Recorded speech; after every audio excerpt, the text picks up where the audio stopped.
Hello everyone، أهلا بيكم في قناة Active Teacher. النهاردة موضوع حلقتنا هو إنه أوقات الولاد هما بيقروا إنجليش أو أنت بتقرأ قدامهم كتيتشر أو كمامي، بننطق كلمة معينة فيقولوا لنا إزاي بتتنطق كده، ما إحنا نطقنا كلمة كذا كده، فبيحسوا إنه في كذا كلمة ليهم نفس النطق أو كلمتين مثلا ليهم نفس النطق. فالحلقة دي علشان أشرح هو ليه الموضوع ده بيحصل. في حاجة اسمها هوموفونز.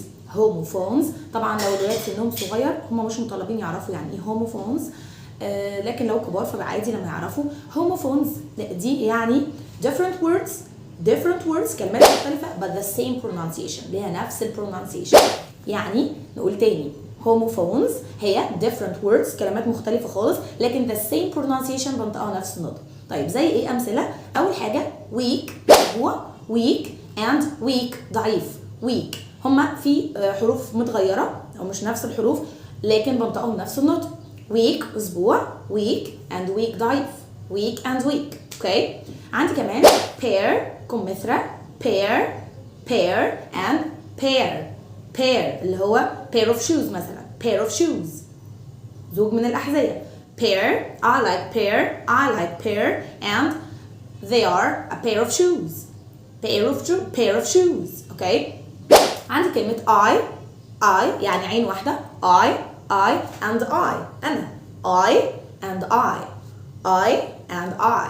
اوكي. عندي كمان sun شمس طبعا sun، وعندي كمان my son اللي هو ابني، كلمة ابن son، يبقى الاتنين بيتنطقوا sun لكن واحدة شمس وواحدة ابن، sun and sun.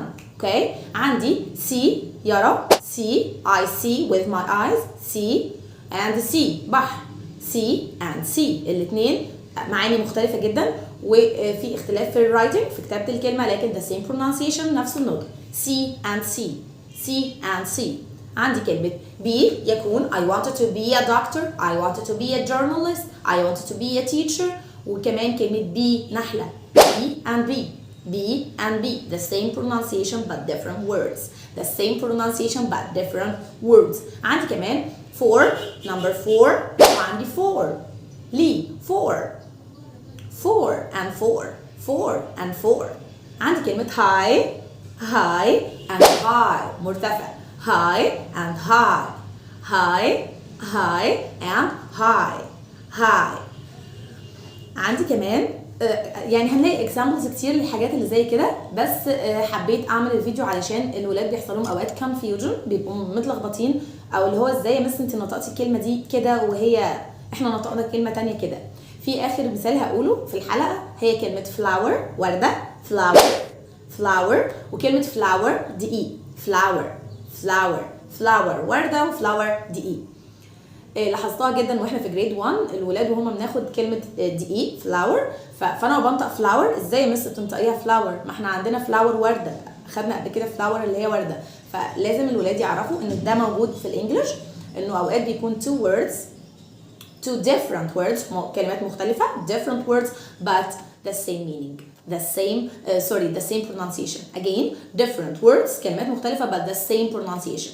different words and the same pronunciation. Thank you so much and goodbye.